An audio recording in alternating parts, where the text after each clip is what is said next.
ുന്നുണ്ട്. ഈ 3 ചേട്ടന്മാരും ഞാനും വേറെ 2-3 പെൺപിള്ളേരും കൂടിയായിരുന്നു ഷൂട്ട്. ഇതാണ് ക്യാമറമാൻ, ഇതാണ് നമ്മുടെ ഡയറക്ടർ. ഷൂട്ടിങ്ങിനിടയിലെ കുറച്ച് ഭാഗങ്ങൾ ഞാൻ ഉൾപ്പെടുത്തുന്നുണ്ട്. ചിരിച്ച് വഴിയാവും, കാരണം കുറച്ചൊക്കെ അഭിനയിക്കണമല്ലോ. ചിരിച്ചു മടുത്തു. പിന്നെ ഇത് സെക്കൻഡ് ഡേ ആണ്. നമുക്ക് ഷൂട്ട് അന്ന് കംപ്ലീറ്റ് ആയില്ലായിരുന്നു. എഡിറ്റ് ചെയ്തപ്പോഴാണ് അറിഞ്ഞത് കുറച്ച് പോർഷൻസൊക്കെ എടുക്കാനുണ്ടെന്ന്. സോ സെക്കൻഡ് ഡേ വന്നപ്പോഴത്തേക്കും ഞാനും പിന്നെ ഒരു ചേട്ടനും പിന്നെ ഒരു കുഞ്ഞും കൂടി മാത്രമേ ഉണ്ടായിരുന്നുള്ളൂ.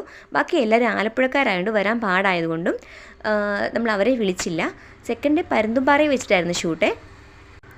നല്ല അടിപൊളിയായിരുന്നു. ഈ 2 ദിവസത്തെ എൻ്റെ ഒരു എക്സ്പീരിയൻസ് വെച്ച് പറയുകയാണെങ്കിൽ 2 ദിവസം ട്രിപ്പ് പോയ വൈബായിരുന്നു എനിക്ക് കിട്ടിയത്. നല്ല കോടയായിരുന്നു. ഇത് കണ്ടാൽ തന്നെ മനസ്സിലാവും. നല്ല കോടയും നല്ല തണുപ്പുമായിരുന്നു. നല്ല ക്ലൈമറ്റ് ആയിരുന്നു. അത് തന്നെയല്ല, ഫസ്റ്റ് ഡേ ഭയങ്കര ടെൻഷനോടെയാണ് പോയത്. സെക്കൻഡ് ഡേ പക്ഷേ ഭയങ്കര കമ്പനി ആയതുകൊണ്ട് തന്നെ ഭയങ്കര ഓക്കെ ആയിരുന്നു. ഞാൻ പാട്ടിൽ ചെറിയ പോർഷൻ ഇവിടെ കൊടുക്കാതെ